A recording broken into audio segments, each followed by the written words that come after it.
Virus ರೌದ್ರಾವತಾರ ತಾಳೋದಕ್ಕೂ ಮುನ್ನವೇ ರಾಜ್ಯ ಆರೋಗ್ಯ ಇಲಾಖೆ ಅಲರ್ಟ್ ಆಗಿದೆ. ವೈರಸ್ ಆಟಾಟೋಪಕ್ಕೆ ಕಡಿವಾಣ ಹಾಕೋದಕ್ಕೆ ಸಜ್ಜಾಗಿದೆ. ಇದರ ಮಧ್ಯೆ ಧೂಮಪಾನ ವ್ಯಸನಿಗಳಿಗೆ ಚೀನಾ ವೈರಸ್ ಡೇಂಜರಸ್ ಅಂತ ತಜ್ಞರು ಎಚ್ಚರಿಕೆ ಕೊಟ್ಟಿದ್ದಾರೆ.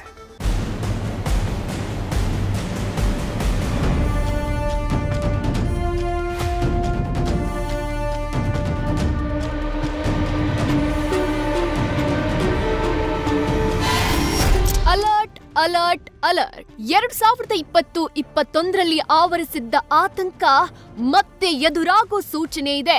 ಚೀನಾದಲ್ಲಿ ಅಬ್ಬರಿಸ್ತಿದೆ ಎನ್ನಲಾದ HMPV ವೈರಸ್ ರಾಜ್ಯದಲ್ಲಿ ಕಾಣಿಸಿಕೊಂಡಿದೆ.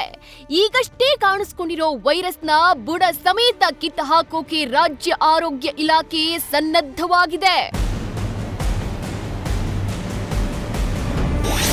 HMPV ಪತ್ತೆ, ರಾಜ್ಯ ಆರೋಗ್ಯ ಇಲಾಖೆ ಅಲರ್ಟ್. ಮುಂಜಾಗ್ರತಾ ಕ್ರಮಗಳ ಬಗ್ಗೆ ಆರೋಗ್ಯ ಸಚಿವರ ಸಭೆ. Precaution is better than cure ಅಂತಾರೆ. ಅದಕ್ಕೆ HMPV ಕಾಣಿಸ್ಕೊಳ್ತಿದ್ದಂತೆ ರಾಜ್ಯ ಸರ್ಕಾರ ಅಲರ್ಟ್ ಆಗಿದೆ. ರಾಜ್ಯ ಆರೋಗ್ಯ ಇಲಾಖೆ ಅಲರ್ಟ್ ಆಗಿ ಕಾಣದ ಕ್ರಿಮಿಯನ್ನ ಬೇರು ಸಹಿತ ಕೀಳೋಕೆ ಸಜ್ಜಾಗಿದೆ.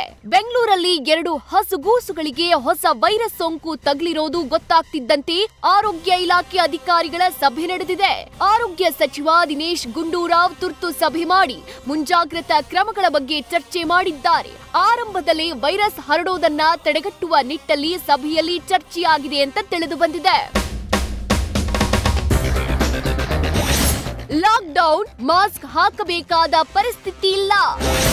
ಆರೋಗ್ಯ ಸಚಿವ ದಿನೇಶ್ ಗುಂಡೂರಾವ್ ಸ್ಪಷ್ಟನೆ. ಹ್ಯೂಮನ್ ಮೆಟಾನ್ಯೂಮೋ ವೈರಸ್ ಕಾಣಿಸಿಕೊಂಡಿರೋ ಬಗ್ಗೆ ಆರೋಗ್ಯ ಸಚಿವ ದಿನೇಶ್ ಗುಂಡೂರಾವ್ ಸ್ಪಷ್ಟನೆ ಕೊಟ್ಟಿದ್ದಾರೆ. ಈ ವೈರಸ್ನ ತೀವ್ರತೆ ಬಗ್ಗೆ ತಿಳಿಸಿ ರಾಜ್ಯದಲ್ಲಿ ಮಾಸ್ಕ್ ಕಡ್ಡಾಯ ಮತ್ತು ಲಾಕ್ಡೌನ್ ಮಾಡುವಂತ ಪರಿಸ್ಥಿತಿ ಏನಿಲ್ಲ ಅಂತ ಮಾತನಾಡಿದ್ದಾರೆ. ಎಲ್ಲೂ ಕೂಡ ಆತರ ಏನು ಏರ್ಪೋರ್ಟು ಚೆಕ್ ಮಾಡೋದು ಅದಕ್ಕೂ ಇದು ಆಗಿರುವಂಥವ್ರು ಏನು ಏರ್ಪೋರ್ಟ್ ಇಂದ ಬಂದಿರೋರೇನಲ್ಲ, ಇಲ್ಲಿಯವರೇ. ಸೊ ಇದೆಲ್ಲ ಕೋವಿಡ್ ಒಂದು ಪ್ರೋಟೋಕಾಲ್ಸ್ ಬರಬೇಕಾದ್ರೆ ಅದು ಕೇಂದ್ರ ಸರ್ಕಾರ ತೀರ್ಮಾನ ಮಾಡಬೇಕಾಗ್ತದೆ. ಆ ಸಿಚುವೇಶನ್ ಬಂದಾಗ ಮಾತ್ರ ಅದು ಮಾಡ್ತಾರೆ ಹೊರತು ಇದೆಲ್ಲ ನಾವು ಇದುವರೆಗೂ ಯಾವುದೇ ಅಸಹಜವಾದಂಥ ಬೆಳವಣಿಗೆಗಳಾಗಿಲ್ಲ. ಮತ್ತು ಎಲ್ಲೂ ಕೂಡ ಒಂದು ದೊಡ್ಡ ಔಟ್ಬ್ರೇಕ್ ಆಗಿದೆ. ತುಂಬ ಜನ ಇವತ್ತಿನ ದಿವಸ ಹುಷಾರು ತಪ್ತಾ ಇದ್ದಾರೆ. ಭಾಳ ಕಡೆ ಅವರಿಗೆ ಏನು ಟ್ರೀಟ್ಮೆಂಟ್ ಕೊಡೋಕೆ ಆಗ್ತಾ ಇಲ್ಲ. ಇವೆಲ್ಲ ಬಂದರೂ ಕೂಡ ಸುಲಭವಾಗಿ ಗುಣಮುಖರಾಗಿ ಹೋಗ್ತಾರೆ. ಹೆಚ್ಚಾಗಿ ಚಿಕ್ಕ ಮಕ್ಕಳಿಗೆ ಮತ್ತು ಸ್ವಲ್ಪ ವಯಸ್ಸಾಗಿರೋರಿಗೆ ಬರುವಂಥದ್ದು. ಯಾರಿಗೆ ಅವ್ರಿಗೆ ಇಮ್ಯುನಿಟಿ ಶಕ್ತಿ ಕಮ್ಮಿ ಇರ್ತದೆ ಅಂಥವ್ರಿಗೆ ಇದು ಬರ್ತದೆ. ವೈದ್ಯಕೀಯ ಶಿಕ್ಷಣ ಇಲಾಖೆಯಿಂದಲೂ ತುರ್ತು ಸಭೆ. ಆರೋಗ್ಯ ಇಲಾಖೆಯಂತೆ ರಾಜ್ಯ ವೈದ್ಯಕೀಯ ಶಿಕ್ಷಣ ಇಲಾಖೆ ಕೂಡ ಅಲರ್ಟ್ ಆಗಿದೆ. HMPV ಕೇಸ್ ಪತ್ತೆಯಾಗ್ತಿದ್ದಂತೆ ಇವತ್ತು ತುರ್ತು ಸಭೆ ನಡೆಸಿದೆ. ವೈದ್ಯಕೀಯ ಶಿಕ್ಷಣ ಇಲಾಖೆ ನಿರ್ದೇಶಕರಾದ ಡಾಕ್ಟರ್ BL ಸುಜಾತಾ ರಾಥೋಡ್ ನೇತೃತ್ವದಲ್ಲಿ ಸಭೆ ನಡೆದಿದ್ದು ಎಲ್ಲಾ ಜಿಲ್ಲೆಗಳ ವೈದ್ಯಕೀಯ ಕಾಲೇಜುಗಳ ಮುಖ್ಯಸ್ಥರು ವರ್ಚುವಲ್ ಮೂಲಕ ಸಭೆಯಲ್ಲಿ ಭಾಗಿಯಾಗಿ ಮುನ್ನೆಚ್ಚರಿಕೆ ಬಗ್ಗೆ ಚರ್ಚೆ ಮಾಡಿದ್ದಾರೆ. ಸಿಗರೇಟ್ ಸೇದುವ ಜನರೇ ಬಿ ಕೇರ್ಫುಲ್.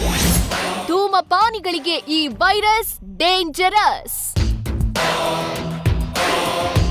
ಧೂಮಪಾನಿಗಳಿಗೆ ಯಾವುದೇ ವೈರಸ್ ಅಟ್ಯಾಕ್ ಆದ್ರೂ ಅಪಾಯಕಾರಿಯೇ. ಆದ್ರೆ ಎಲ್ಲಾ ವೈರಸ್ಗಿಂತ HMPV ಅತ್ಯಂತ ಡೇಂಜರಸ್ ಅಂತ ತಜ್ಞರು ಹೇಳ್ತಿದ್ದಾರೆ. ಮೊದಲೇ ವೀಕ್ ಇರೋ ಶ್ವಾಸಕೋಶ ಇನ್ನಷ್ಟು ಡ್ಯಾಮೇಜ್ ಆಗೋ ಸಾಧ್ಯತೆ ಇದೆ ಅಂತ ಎಚ್ಚರಿಕೆ ಕೊಟ್ಟಿದ್ದಾರೆ. ಅಂಥವರಿಗೆ ಏನಾದರೂ ಈ ಕಾಯಿಲೆ ಸ್ಮೋಕ್ ಮಾಡೋ ಅಂಥವ್ರಿಗೆ ಏನಾದರೂ ಒಂದು ಈ ಹಂತದಲ್ಲಿ ಈ ಒಂದು ಇದರಲ್ಲಿ ಯಾವುದೇ ಒಂದು ರೆಸ್ಪಿರೇಟರಿ ವೈರಸ್ ಬಂದರೆ ಅದು ಬೇರೆಯವ್ರಿಗೆ ಕಂಪೇರ್ ಮಾಡಿದರೆ ಅವ್ರ ಲಂಗ್ದು ಏನಾದರೂ ಸ್ವಲ್ಪ ಪ್ರಾಬ್ಲಮ್ ಇದ್ದರೆ ಬೇರೆಯವ್ರಿಗಿಂತ ಅವರಿಗೆ ಜಾಸ್ತಿ ಎಫೆಕ್ಟ್ ಆಗುವಂಥ ಸಾಧ್ಯತೆಗಳು ಇರುತ್ತೆ. ನಮ್ಮ ರಾಜ್ಯದಲ್ಲಿ ಇರುವಂಥ ಒಂದು ಏನಿದೆ ಒಂದು ಏನು ವಲ್ನರಬಲ್ ಗ್ರೂಪ್ ಅಂತ ಹೇಳ್ತೀವಿ, ಅಂದರೆ ಮಕ್ಕಳಿರ್ಬೋದು, ಪ್ರೆಗ್ನೆಂಟ್ ವುಮನ್ ಇರ್ಬೋದು, ಇಮ್ಯುನೋ ಕಾಂಪ್ರಮೈಸ್ ಸ್ಟೇಟ್ ಇರೋವಂಥ ಅಂದರೆ ಕ್ಯಾನ್ಸರು, HIV ಪೇಷಂಟು ಅಂಥವ್ರು ಇರೋವಂಥವ್ರು ಅಂಥವರು ಅತಿ ಹೆಚ್ಚಿನ ಮುಂಜಾಗ್ರತೆ ಕ್ರಮನ ವಹಿಸಬೇಕಾಗತ್ತೆ. ಯಾವುದೇ ವೈರಸ್ ಆಗ್ಲಿ ಕಾಯಿಲೆಗಳೇ ಆಗ್ಲಿ ಎಚ್ಚರಿಕೆ ವಹಿಸದಿದ್ರೆ ಎಲ್ಲವೂ ಅಪಾಯಕಾರಿನೇ. ಹೀಗಾಗಿ ಜನ ಭಯ ಪಡೋದಕ್ಕಿಂತ ವೈರಸ್ಗಳು ಹರಡದಂತೆ ಎಚ್ಚರ ವಹಿಸಿದ್ರೆ ಒಳಿತು. Pragati Shetty, news first, Bengaluru. News first ನಿರ್ಭೀತಿಯಿಂದ ನಿಮ್ಮ ಪರವಾಗಿ.